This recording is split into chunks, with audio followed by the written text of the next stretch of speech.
Good morning all of you. आइए आज हम लोग बिहाई बुक क्लास 9th की पहले lesson the fun they had written by Isaac Asimov की स्टोरी को पढ़ते हैं। अभी तक की स्टोरी में हमने ये जाना कि दोनों टॉमी एंड मार्जी दोनों एक दूसरे से डिस्कस कर रहे होते हैं किसी किताब के ऊपर जो उन्होंने पाया था। उस किताब के ऊपर डिस्कस क्यों कर रहे थे? क्योंकि अभी तक उन्होंने किताब देखी नहीं थी, अभी तक उन्होंने किताब से पढ़ाई की ही नहीं थी। वो केवल उनके दादा के दादा जब पढ़ते तो तब बताते थे। दैट मीन्स ये जो स्टोरी है मार्जी ने 2157 की कहानी, मतलब आने वाले समय में ऐसा ही होगा कि लोग कंप्यूटर पे अपना अध्ययन करेंगे, उनके पास किताब नहीं होगा, ना तो स्कूल होगा। लोग अपने घर में एक रूम टाइप का बनाएंगे, वो एक क्लासरूम बनाएंगे, अकेले बैठ के कंप्यूटर पे रोबोटिक टीचर से पढ़ेंगे। तो उस किताब के बारे में लोग डिस्कस कर रहे थे वहाँ पे। तो स्कूल के बारे में डिस्कस, उसमें स्कूल के बारे में लिखा गया था, तो उस स्कूल के बारे में डिस्कस कर रहे थे। टॉमी मार्जी को समझा रहा, बता रहा है कि वो सभी समान एज के होते थे और उनके पास एक स्पेशल बिल्डिंग होता था जिसको स्कूल कहा जाता था। वहाँ जाते थे और टीचर्स वहाँ पे आते थे और बच्चों को पढ़ाते थे। Okay, come to the point. यहाँ but my mother says a teacher has to be adjusted to fit the mind of each boy and girl it teaches and that each kids has to be taught differently. Okay. अब यहाँ पे Tommy उसको बता रहा था कि class में सभी बच्चे जाते हो, समान एज के होते हैं, एक साथ बैठते हैं, एक साथ पढ़ते हैं, लेकिन माय मदर सेज, यहाँ पे मार्जी कह रही है, मेरी माता जी कहती हैं, a teacher has to be adjusted, adjust करते हैं ना, एडजस्ट करते हैं, सामंजस्य बैठाना, to fit the mind of each boy and girls it teaches. लेकिन मेरी माँ कहती हैं कि एक अध्यापक को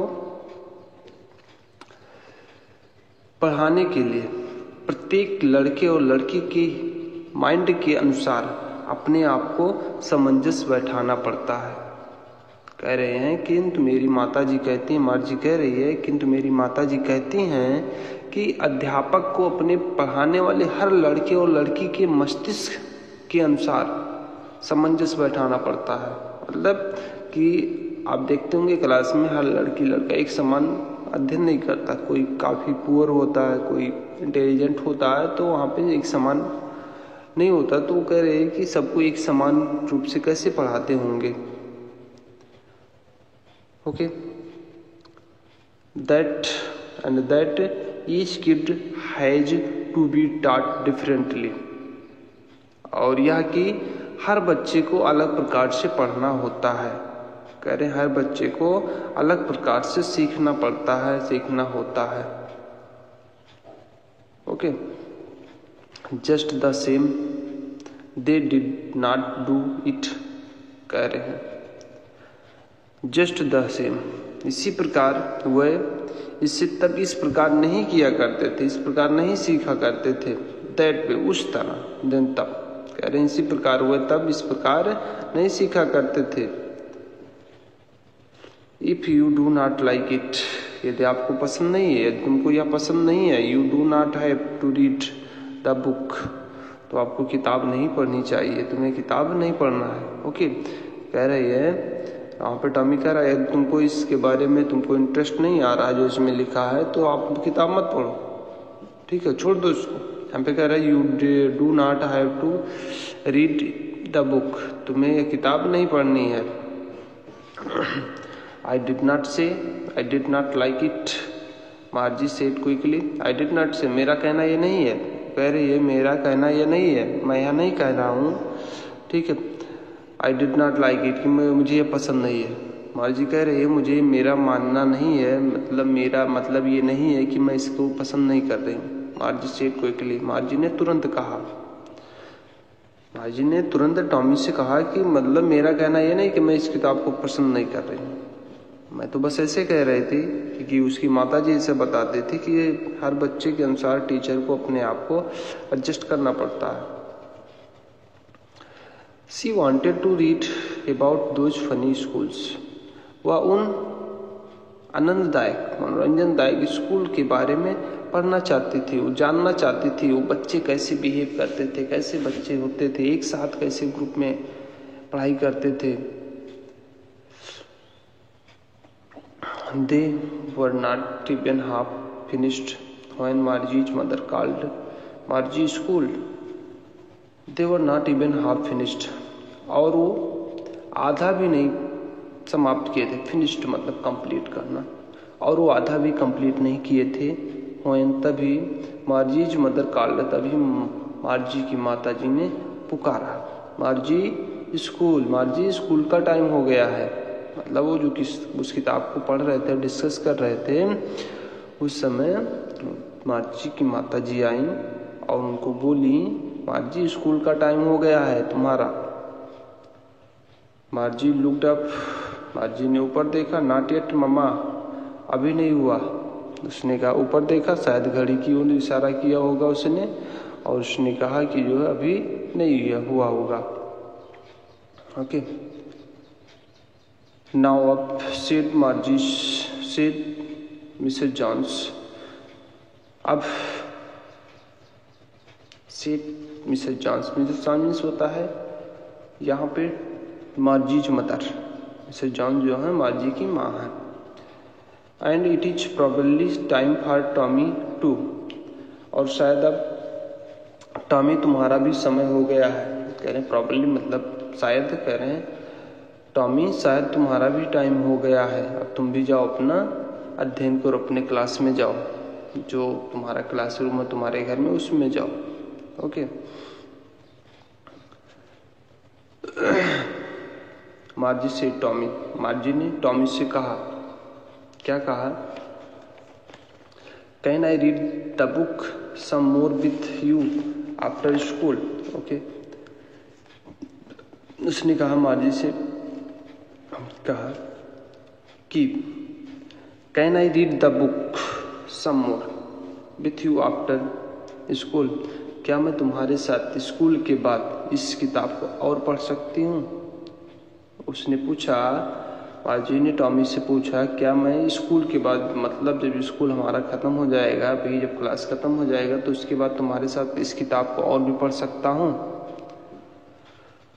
ओके, मे बी, शायद, संभवतः।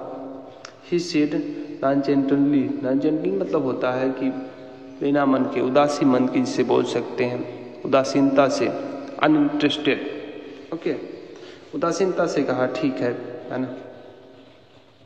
ही वॉक्ड अवे रिस्लिंग, वह सीटी बजाते हुए चला गया। रिस्लिंग मीन्स होता है सीटी बजाना।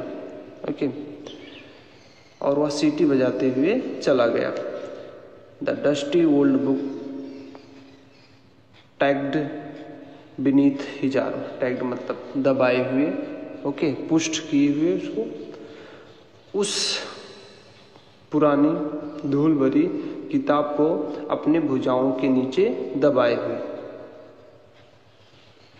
जो टॉमी था अपनी भुजाओं के नीचे उस डस्टी मतलब धूल से भरी हुई ओल्ड बुक, दैट मीन्स पुरानी किताब को अपने आर्म के नीचे दबाए हुए सीटी बजाते हुए उसके रूम से बाहर चला गया।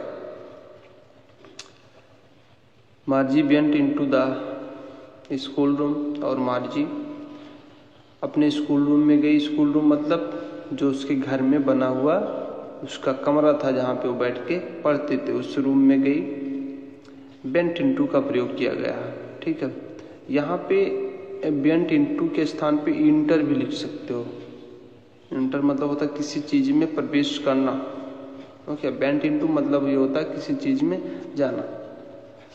It was right next to her bedroom, और यह ठीक उसके बेडरूम के बगल में था। कह रहे हैं जो उसका क्लासरूम था ठीक जहाँ पे वो सोती थी उसके बेडरूम के बगल में था उसका classroom. And the mechanical teacher was on, और वो मैकेनिकल टीचर मतलब वो कंप्यूटर ऑन था।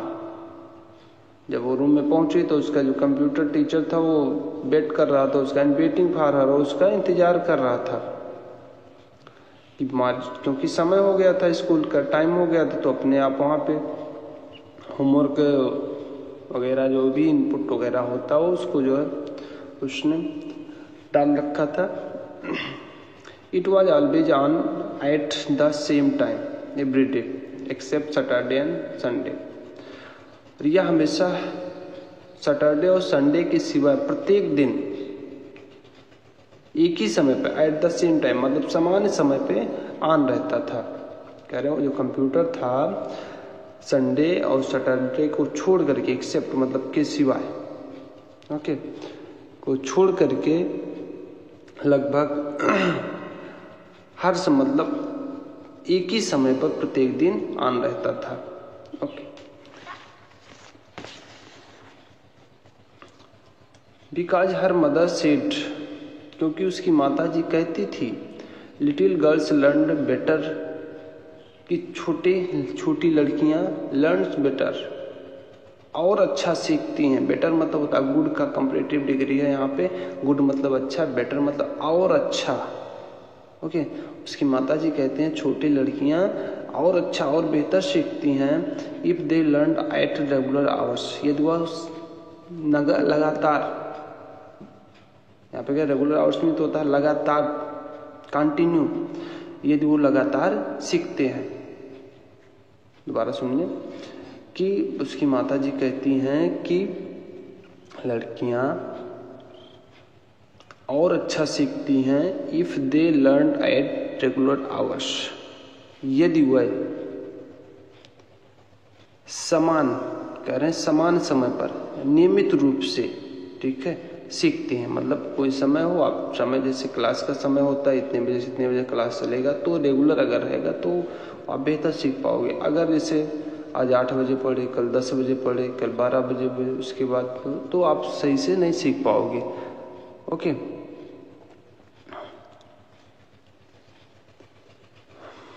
The screen was lit up, lit up means होता है जलना, जगमगाना। ओके, और स्क्रीन जो कंप्यूटर का स्क्रीन था वो क्या कर रहा था, जगमगा रहा था, जल रहा था। ओके,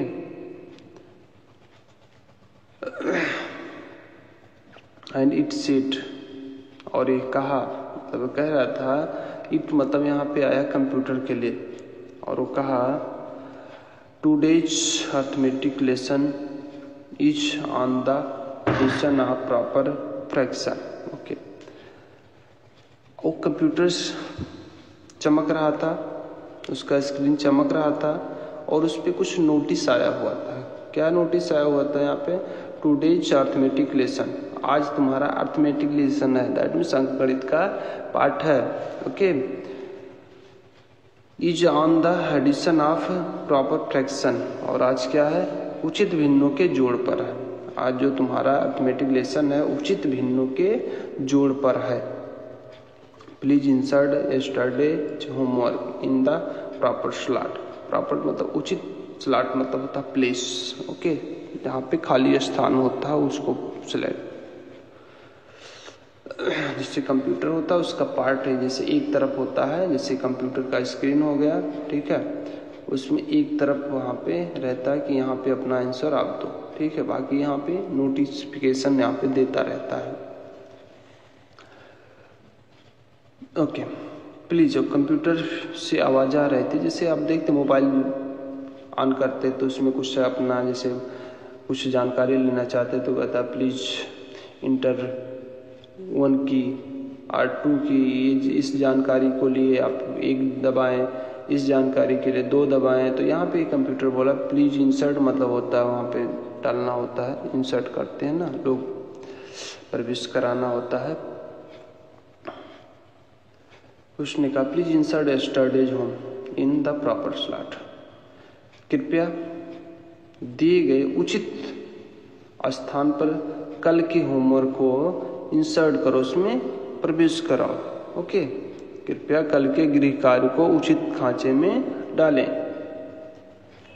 जो गृह कार्य दिया जाता था होमवर्क जैसे आपको दिया गया आज, तो पहले वो कंप्यूटर एक्सेप्ट करता था उस होमवर्क को। अगर ऐसा उसमें सिस्टम बनाया गया होगा कि अगर आप उस चीज़ को एंटर नहीं करवाओगे तो शायद आगे का फंक्शन नहीं चल पाएगा, इसलिए वहाँ पे ऐसा करना पड़ता। तो लोगों को मजबूरी होती है होमवर्क करने के लिए, नहीं तो फिर क्लास खाली। मार्जी डिड सो विथ अ सी। सी मतलब होता है डीप, beneath, जैसे डीप।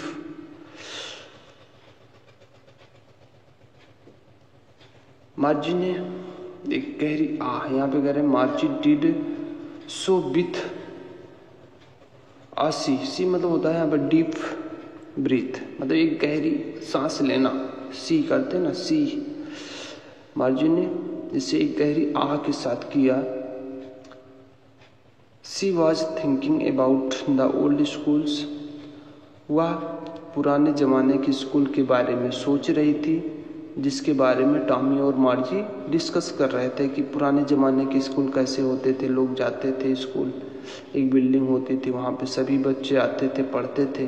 लेकिन आज के ज़माने में, जो मार्जी के ज़माने में क्या है, स्कूल है ही नहीं है। उसका स्कूल उसका घर है, एक रूम है, वहाँ पे बैठ के अकेले पढ़ाई कर रही है। They had when her grandfather's grandfather was little boy। और उन लोगों के पास था, कह रहे हैं वो सोच रही थी, जो तब हुआ करती थी जब उसके दादाजी क्या थे, छोटे बच्चे थे। Okay, all the kids from the whole neighbourhood. Neighbourhood मतलब आसपास के लोग, ओके, पड़ोसी। ऑल द किड्स मतलब चिल्ड्रेन, स्टूडेंट्स, सभी students from the whole neighbourhood came. संपूर्ण आसपास पड़ोस से आते थे। Laughing and shouting in the school yard. School yard मतलब इस होता है आपका स्कूल, प्लेग्राउंड जिसे बोलते हो।